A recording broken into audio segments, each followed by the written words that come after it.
Este video es una pequeña introducción acerca de lo que vamos a ver en el capítulo 3. Estamos hablando que se está adentrando en la fase 3, en la que vamos a diseñar un instrumento y vamos a aplicarlo. Pero para esto necesitamos conocer con qué herramientas, con qué estrategias o con qué técnicas vamos a contar. Me refiero a que vamos a construir el marco metodológico.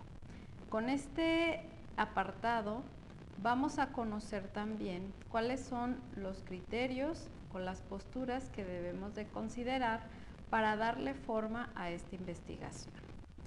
Como todo proyecto, pues debe de estar debidamente sustentado. Nosotros utilizaremos la postura que tiene Ochoa en su obra, donde nos dice que la metodología es una especie de brújula, lo cual quiere decir que esa brújula que vamos a construir nos va a ir dirigiendo hacia el buen resultado que todos esperamos en nuestro proyecto. También hay que tener en cuenta que en esta parte vamos a ver cómo y bajo qué parámetros vamos a utilizar para poder obtener los resultados esperados. En esta pequeña introducción te voy a hablar sobre las actividades que puedes implementar, o no, más bien no puedes, sino que vamos a implementar para la obtención de este reporte. Quiere decir que en esta breve exposición te estoy hablando de 3 puntos. 3.1 tipo de investigación, 3.2 tipo de método y 3.7 los recursos. ¿Por qué me brinco hasta el 3.7? Porque finalmente estos 3 aspectos son la base para entonces poder construir los demás elementos. En este primer punto, en el 3.1 tipo de investigación, es importante conocer qué estamos o qué esperamos sobre la investigación descriptiva, exploratoria, correlacional, explicativa y tecnológica. Cada una tiene sus propias características, cada una tiene etapas o procesos que nosotros tenemos que revisar para poder adoptar una. Entonces, ¿cuál es la primera actividad que van a realizar? Esto es actividad individual, ¿sí? Entonces, ¿qué vamos a hacer? Pues vamos a realizar una búsqueda de información sobre los tipos de investigación utilizando un cuadro comparativo. Este cuadro comparativo es el que a continuación te muestro, que contiene 3 columnas donde vamos a poner el tipo de investigación, la descripción, que vamos a considerar en esta parte las etapas o procesos procesos que conlleva cada una. Y obviamente no hay que olvidar agregar la bibliografía. Repito, esta es una actividad individual. ¿Dónde la vas a agregar? La vamos a agregar en la guía, ya sea al reverso de las hojas o podemos ir agregando también algunas, ¿sí? El segundo punto es el método, el 3.2 método, donde vamos a ver los tipos de método. ¿Por qué es importante esta parte? Para nosotros poder dar una forma necesitamos conocer características. No podemos inventar información tanto del tipo de método como del tipo de investigación. Ya hubo quienes se encargaron de trabajar en esto y dentro del método científico ya está predeterminado. Entonces nada más es adoptarlo y adecuarlo a nuestras necesidades. Para nosotros poder sustentar este 3.2 necesitamos también hacer una búsqueda de información. De igual manera, vamos a utilizar un cuadro comparativo con estas características. Estos son los 6 tipos de método que puedes utilizar. También vamos a describir sus características o sus procesos, dependiendo de la información que tengas. Y posterior, la bibliografía. ¿Por qué lo estoy pidiendo individual? Porque ya cuando les pida el reporte del trabajo, el equipo en conjunto va a darse a la tarea de conjuntar los criterios y entonces sí formar su propio tipo de investigación y su propio tipo de método, ¿sí? Bien, el siguiente punto son los recursos. Aquí en esta parte de recursos ya es información que tú vas a generar de acuerdo a tus necesidades. Estamos hablando de 6 puntos. Número 1, recursos materiales. ¿Qué son los recursos materiales? Son todas aquellas cosas materiales, palpables, que tú vas a necesitar para poder conseguir tu producto final, es decir, tu propuesta. Si voy a hacer un prototipo, bueno, ¿qué necesito? ¿Qué materiales? ¿Qué herramientas necesito para obtener el prototipo? Si voy a hacer una máquina, bueno, ¿qué se requiere para esa máquina? Etcétera, etcétera. Ahora, en el recursos físicos. Recursos físicos es, como toda investigación, pues no para aquí, sino que vamos a tener que continuar en esta labor. Entonces, se considera que se tendrá que recurrir a otros espacios para poder retroalimentar la investigación. Entonces, hay que prever cuáles van a ser esos lugares a los que vamos a acudir posteriormente. En recursos humanos también se requiere de personal que retroalimente nuestro proyecto. Por lo general son personal que tengan relación o vínculo muy estrecho con el tema que estamos abordando. Ahora, ¿cómo es que voy a conjuntar la información? Esto de los recursos ya es trabajo en equipo. ¿Cómo lo vamos a hacer? En nuestro archivo vamos a hacer unos recuadros. En cuanto a recursos materiales, es el cuadrito que tú vas a utilizar con 3 columnas, una donde diga material, cantidad y costo. Donde dice material es donde tú vas a ir anotando todo lo necesario para tu proyecto. Desde un lápiz, desde una hoja, hasta a lo mejor una computadora, alguna máquina, etcétera, etcétera.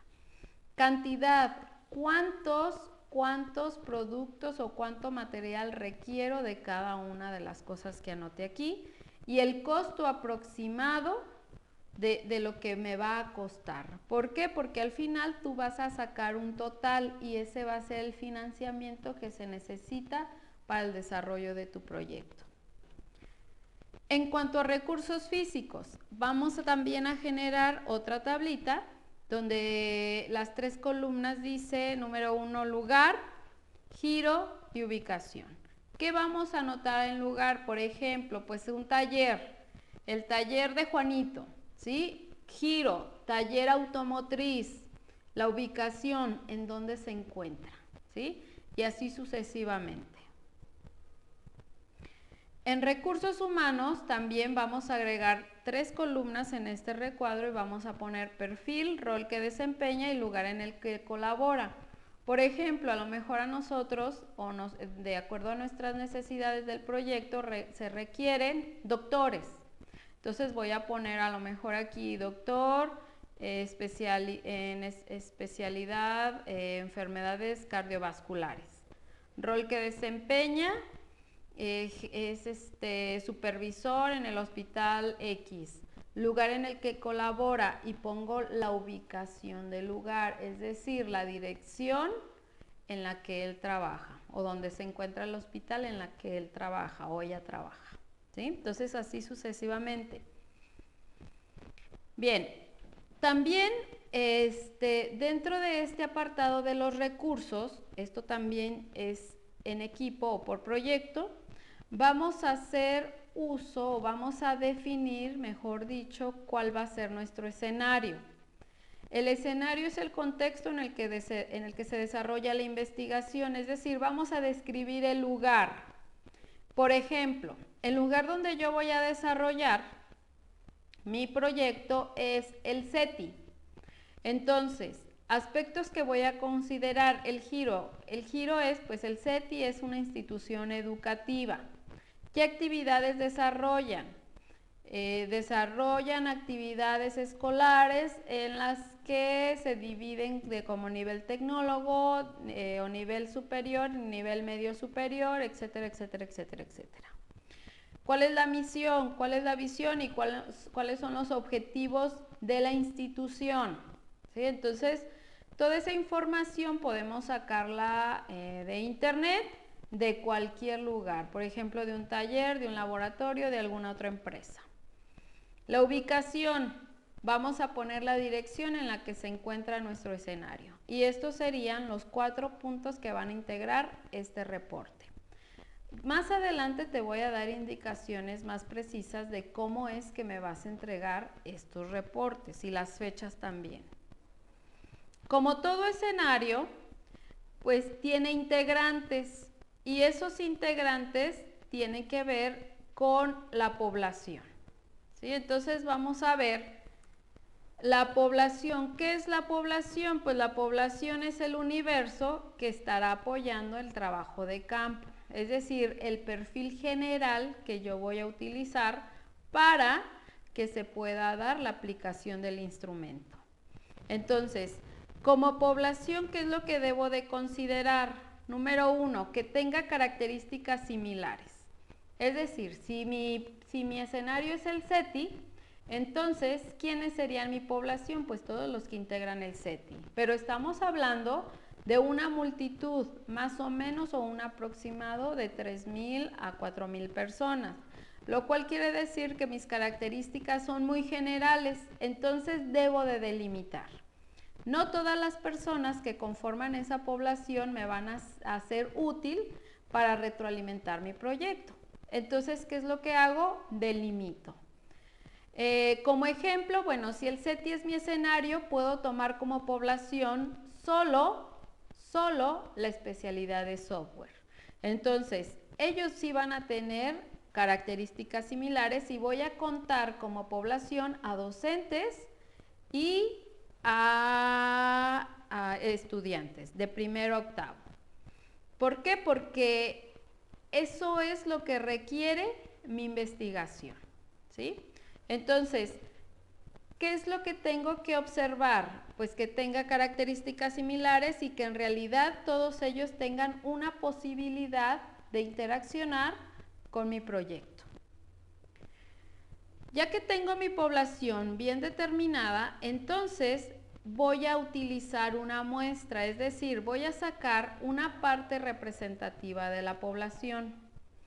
Nosotros, o más bien dentro de las investigaciones muy extensas, se utilizan para sacar la media y la moda, el estándar, a través de fórmulas.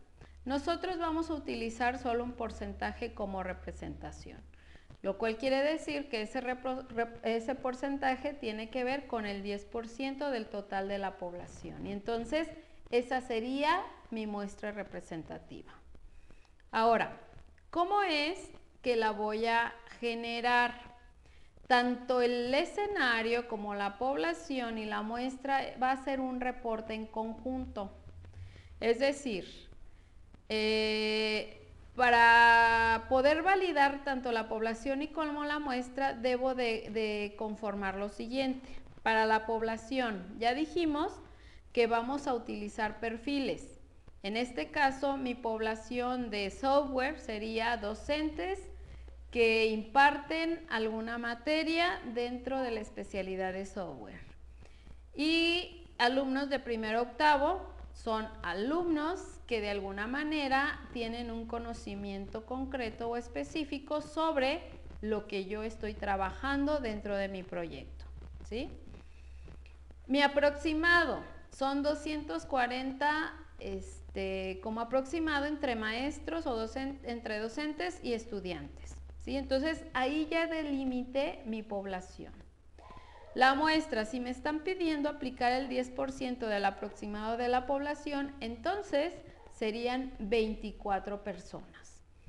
Pero también se me va a pedir que delimite perfiles de a quienes se le va a aplicar el instrumento. Entonces, de esos 24 que yo tengo como muestra, voy a separar y puedo decir que 4 van a ser profesores que imparten la materia X, 5 van a ser estudiantes de segundo semestre, 5 van a ser estudiantes de cuarto semestre, otros 5 van a ser estudiantes de sexto semestre y otros 5 van a ser estudiantes de octavo semestre.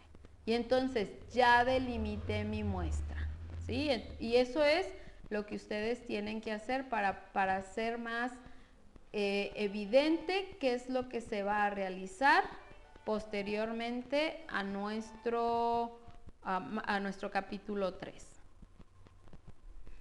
Otro de los aspectos que vamos a considerar también en este apartado es el cronograma. El cronograma también es conocido como gráfico de Gantt y nos sirve porque en este apartado vamos a organizar las actividades. Es decir, se hace un registro utilizando también un tiempo determinado. Esta pequeña tablita que aquí tienes es el cronograma que tú vas a utilizar. Es decir, ya si te fijas, tiene las actividades propuestas o son las actividades que se realizaron en este semestre y ya está incluso señalado en qué mes se desarrollaron. Por lo tanto, este cronograma va a aparecer en tu proyecto tal cual. Solamente tu trabajo va a ser transcribirlo.